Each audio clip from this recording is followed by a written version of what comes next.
My name is Melinda Hoskins. I'm a teacher at Raymer Elementary School. I teach 6th, 7th, and 8th grade, and I nominated my student Daniel to receive a bike. I nominated Daniel because he is a special student of mine.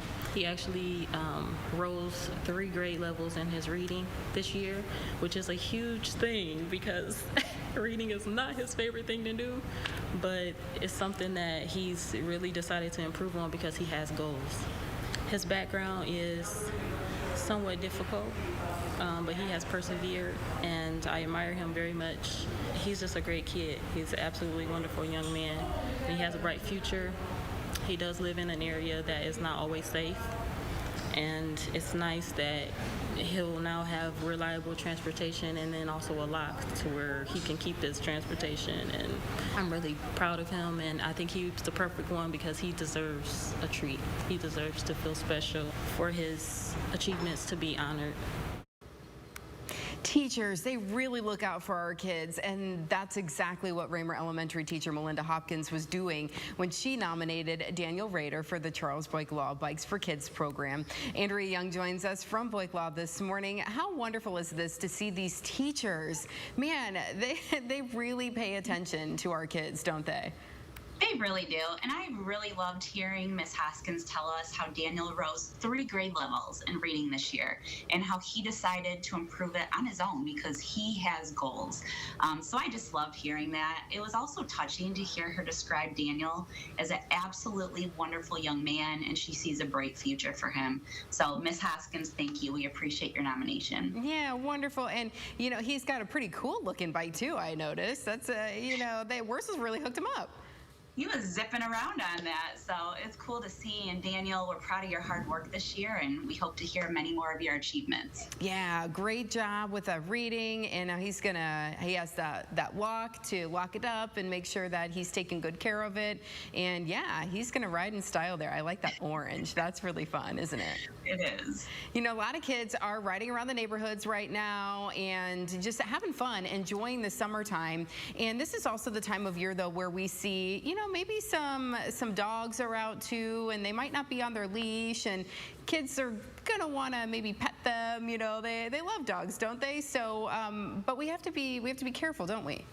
We really do. And a colleague said to me the other day, we're in the dog days of summer, and we are, and especially for my office, we are really getting an upswing in dog bite intakes and calls. So just a couple things I want to point out with that is, one, don't leave young children alone with dogs. They really don't have the foresight or the awareness when a dog might be agitated or anxious. So don't leave the young kids alone. I know they're all over social media and their cute photos and things like that, but just be careful with that. Along with that, be careful letting kids be in a dog's face, especially putting their face near the dog's. We see so many dog bite injuries to a face, and that can lead to years of scarring, if not a lifetime of scarring. So please be careful with that.